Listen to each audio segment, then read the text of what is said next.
آپ کو براہ راست یہ چلتے ہیں سینٹ کا اجلاس جاری ہے، شاہی رحمان اظہار خیال کریں گے۔ بچوں کی سٹنٹنگ اتنی ہے اس لیے کہ وہ مائیں ان بچوں کو نیوٹریشن نہیں دے سکتی۔ انٹرنیشنل فیکٹ بن چکا ہے یہ کہ نیوٹریشن جب نہیں ملتی ہے بچوں کو تو سٹنٹنگ ہونی لگتی ہے۔ پاکستان میں 5 سال کی عمر سے کم کتنی 40% سٹنٹنگ چل رہی ہے۔ میں نے تو یہ نوٹس بھی نہیں دیکھیں، اتنی ہائی سٹنٹنگ ہے پاکستان میں۔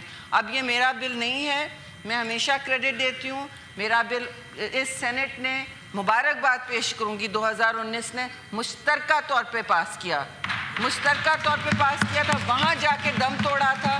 اس میں سحر کامران نے بھی بہت کام کیا، اور یہ بل شرمیلا فاروقی کا I don't do not giving credit، یہ شرمیلا فاروقی کا بل ہے، میں ان کے حوالے سے یہاں موو کر رہی ہوں۔ نیشنل اسمبلی نے اس کو پاس کیا ہے، پلیز اس کمیٹی کے بغیر۔ یہ سب 3 دفعہ کمیٹیوں سے ہو کے آ چکا ہے اور ساری پارٹیوں نے اپنے اس میں ذہن دے دیا، نہیں تو میں یہ نہیں کہتی آپ سے۔ گزارش ہے میری۔ جی مولانا صاحب، مولانا طور احمد صاحب، مختصر مولانا صاحب۔ بسم اللہ الرحمن الرحیم۔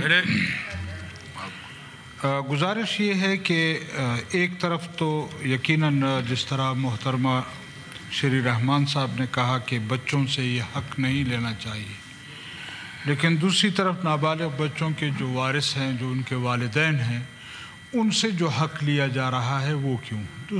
دوسری بات یہ ہے کہ ہمارا جو اس وقت معاشرہ ہے، جس ملک میں ہم رہتے ہیں، جس جگہ ہم وقت گزار رہے ہیں، یہاں والدین کی رضامندی کے بغیر اگر آپ بچوں کو اتنی آزادی دے دیں گے تو اس کا نتیجہ یہ ہوگا کہ ہم یورپ کے ملک کو یا اس کلچر کو یہاں وہ آگے لے جانا چاہتے ہیں۔ لہٰذا ہماری صرف اتنی گزارش ہے کہ اس کو اسلامی نظریاتی کونسل کی طرف بھیجا جائے، از روئے شریعت، از روئے قانون اس کا وہ لیا جائے۔ سبسکرائب کریں اور بیل دبائیں تاکہ کوئی خبر رہ نہ جائے۔